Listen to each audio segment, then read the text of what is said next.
itu dia usia di atas 1,5 tahun lah, 1 tahun 8 bulan. Biasa udah cerewet tuh kan? Ya itu kan harusnya udah banyak ngomong. Ini awalnya anakku tuh udah ngomong mama, papa, udah berkicau-kicau lah kan. Jadi tiba-tiba kayak bukan tiba-tiba lah, aku yang tiba-tiba menyadari. Tiba-tiba aku sadari anakku ini kok nggak bersuara.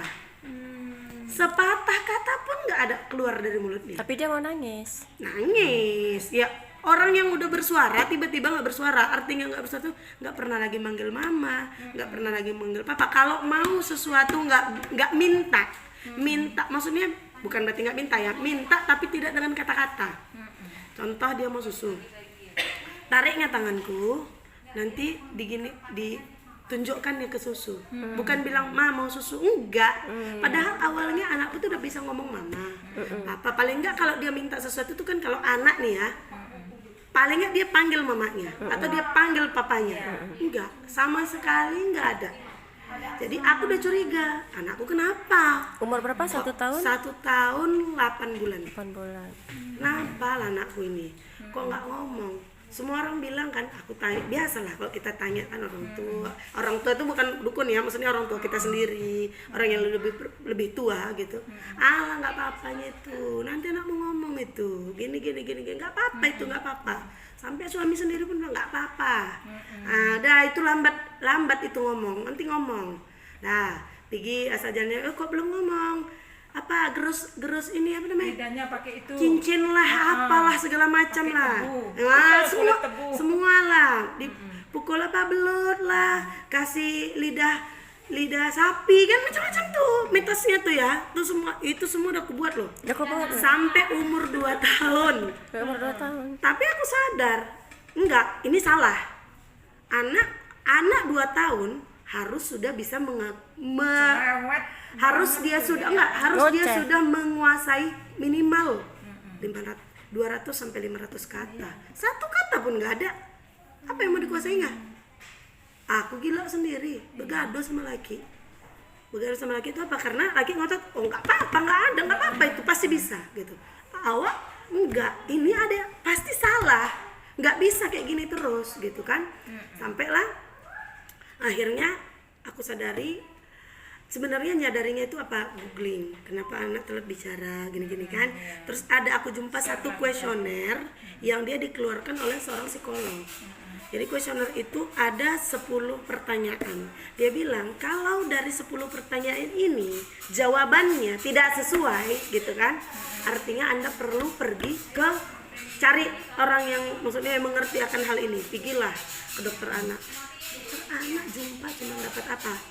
Cuman dapat anak, kebetulan anakku lasa, anak aktif. Kalau aku bilang anakku bukan anak hiperaktif, anak aktif. Karena anak hiperaktif itu dia nggak bisa bertahan pada satu kegiatan selama sekian menit, itu ada tuh. Kalau anakku bisa. Cuman dia sangat senang, dia bisa anteng duduk lama kalau dia main Lego, nyusun puzzle itu, dia bisa lama tuh. Jadi tapi gini, ketika dia sedang fokus sama sesuatu, anakku dipanggil nggak nengok, nggak noleh, nggak peduli sama dunia ini, nggak peduli. Langsung nyotak, jangan-jangan anak autis kan gitu. Bawa pergi ke dokter, yang dikasih apa? Obat penenang. Gila kan, kita berpikir ada vitamin tapi dikasih obat penenang. Kita berpikir apa? Kalau anak dikasih obat penenang, nih anakku disuruh jadi bodoh. Sementara dia bukan itu yang dia butuhkan. Dia bisa fokus sama seseorang, mendengarkan perkataan seseorang, lalu bisa mengucapkannya kembali. Jadi aku butuh bantuan terapi. Pergi memang terapi, tapi terapinya kemarin itu terapi wicara, ya terapi perilaku.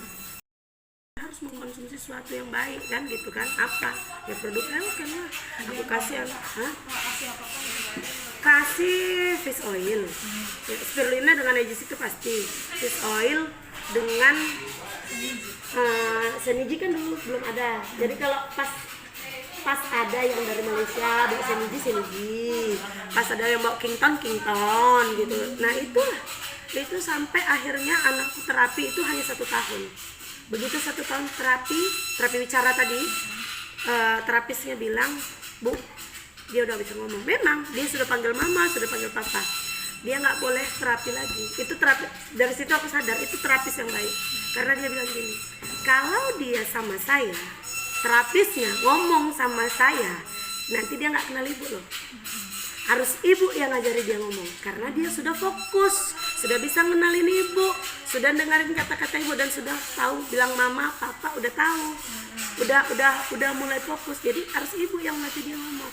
Jadi kalau anak kita nggak bisa ngomong, terapis yang paling baik ya kita harus tentu kita harus cari terapis yang bisa terapi bicara. Tapi kan perhatikan, kita nggak, sampai sekarang dokter juga nggak bisa memastikan apa penyebab autis, tapi yang jelas ada yang salah dengan sarafnya, itu semua dokter sepakat, ada yang salah dengan saraf anak itu. Makanya ya apa yang paling bisa menutrisi saraf anak pada otak? Untungnya ketemu Elken, dan Elken memberikan solusi. Fish oil Sekarang udah bisa lah kan? udah cerewet. Kalau sekarang, nah laki-laki anakku yang paling besar, sekarang dia kelas 1 SD. Memang saya akui dia terlambat masuk sekolah. Dia masuk SD itu umur 8 tahun. Ya tadi tuh dia makan fish oil satu hari. spirulina, IGC, fish oil dengan ya kadangkala Seniji, kadangkala Kington ya. Satu hari Jadi makan kalau berapa? spirulina itu 5 pagi 5 malam. IGC itu 3 pagi 3 malam. Kalau fish oil 1 pagi 1 malam. Fish oil yang dulu. Ya, itu Ya, sampai kalau berapa yang lama dia konsumsi? Gak pernah ngitung sampai sekarang. Sampai Nggak ada kita kosong fish oil, baru nggak minum fish oil lagi. Tapi yang nampak perubahannya setelah berapa lama konsumsi? 1 tahun itu tadi yang kata terapis. Iya, 1 tahun konsumsi anak udah bisa ngomong. Jadi walaupun Memang dibantu dengan terapis. jadi walaupun tapi jadi terapis perilakunya lebih baik gitu. Dan sampai sekarang kalau ini terapi aja, hanya terapi saja belum tentu. Banyak anak yang terapi saya lihat hasilnya nol. Iya. Bener. Mungkin ada tapi progresnya nggak banyak. Jadi kalau terapisnya ada, nutrisinya bagus, dia cepet. Jadi sampai sekarang gurunya ngakuin kalau anak tuh memang dia belum bisa membaca yang panjang, karena masih kelas 1 SD juga membaca yang panjang tuh belum bisa. Tapi kalau hafalan, gurunya tuh tinggal kasih dihafalin lisan gitu, dia cepet bisa ngikut. namanya siapa, Wi? Gaisan Taufan. Gaisan. Berarti laki-laki ya? Iya. Oh, laki-laki. Sekarang umurnya berapa? Sekarang umurnya lahir 2014 lah. 2014. Berarti 6 tahun ya udah. 2014 sekarang? Oh, 8 tahun ya, udah 8 tahun. Iya. Oh iya. Nah, 2014. Oh iya, sekarang 2023, 8 tahun. tapi bangga kalau kami di rumah tuh ada kayak peraturan gitu. Pulang sekolah, dia kebetulan anak saya pulang sekolah jam 2, jam 3 kami punya peraturan harus tidur siang. Kalau jam 3 dia nggak tidur siang, maka malam dia nggak boleh nonton TV. Tapi dia pun nonton TV setelah selesai salat maghrib dan mengerjakan PR, baru boleh nonton TV. Jadi kalau nggak tidur siang, dia nggak nonton TV. Biarpun saya pulang malam, anak saya tetap tidur siang jam 3. Tak pernah tidur siang. Di rumah memang ada neneknya hanya ingatkan, Bang, kata mama apa? Jam 3 tidur deh. Oh, udah tidur. Iya, patuh. Beneran apa ya? Mau nonton TV siang boleh, tapi pagi dengerin tahfiz. Iya. Pas kebetulan saya ada pergi, saya lupa hidupkan tahfiz, neneknya nggak pandai di rumah hidupkan tahfiz, ya kan? Nah pulang, nenek bilang tadi nggak tahfiz. Kenapa bang nggak tahfiz? Salah sendiri HP-nya, nggak diputar, kan bukan salah abang, dia bilang. Sampai tuh anak artinya dulu nggak pandai ngomong, sekarang udah pandai debat. Berarti patuh aja, kayak anak yang dicucuk hidungnya enggak, dia bahkan dia pandai, berarti kognitifnya jalan. Nah, jadi kita bukan mau anak cuma pandai ngomong, kognitif yang paling penting. Ketika kognitifnya jalan, ngomongnya lancar, wah kebahagiaan kali tuh. Saya kalau sampai sekarang kalau ingat waktu dia 2 tahun dia nggak pandai ngomong, yang terpikir sama saya, kalaulah saya cepat dipanggil Tuhan, anak nggak bisa ngomong, nggak bisa mencerna perkataan orang lain, dia berarti nggak bisa tumbuh dewasa. Kalau saya meninggal cepat, ini anak gimana? Nggak bisa hidup mandiri, itu nggak bisa saya bayangkan gitu. Selaku Bisa mencerna itu semua, ada rasa lega gitu. Jadi terapis penting. karena kalau kita sendiri kita nggak tahu ya cara membuat anak ini supaya perilakunya bagus, bisa mendengarkan kita ngomong, kita nggak tahu karena kita nggak punya ilmunya. Iya. Tapi ingat, sudah perilakunya diperbaiki, saraf di dalam kita bantu dari dalam kan dengan apa, nutrisi. Saya berpikirnya tidak ada jalan yang lain, karena saya pergi ke dokter anak itu saya udah belanja dokter. Artinya belanja dokter, saya pergi ke iya gitu ya. lebih dari 3 dokter. Saya dirasakan hanya untuk penenang dan vitamin biasa, vitamin C, vitamin apa untuk menjaga daya tahan tubuh. Kalau dikasih obat penenang apa jadinya aneh?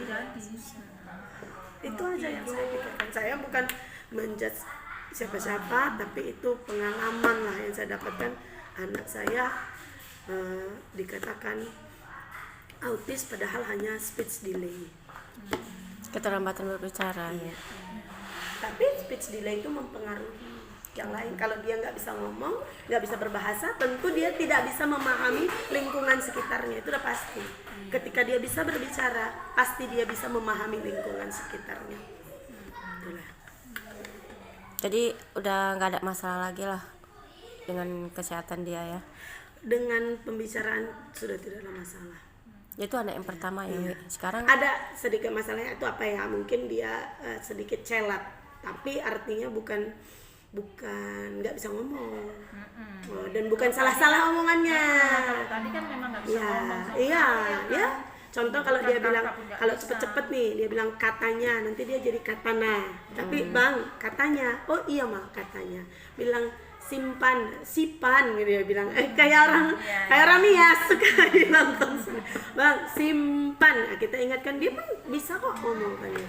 Itu artinya apa? Dia bisa bicara dan dia bisa memaknai pembicaraannya. Itu yang paling penting.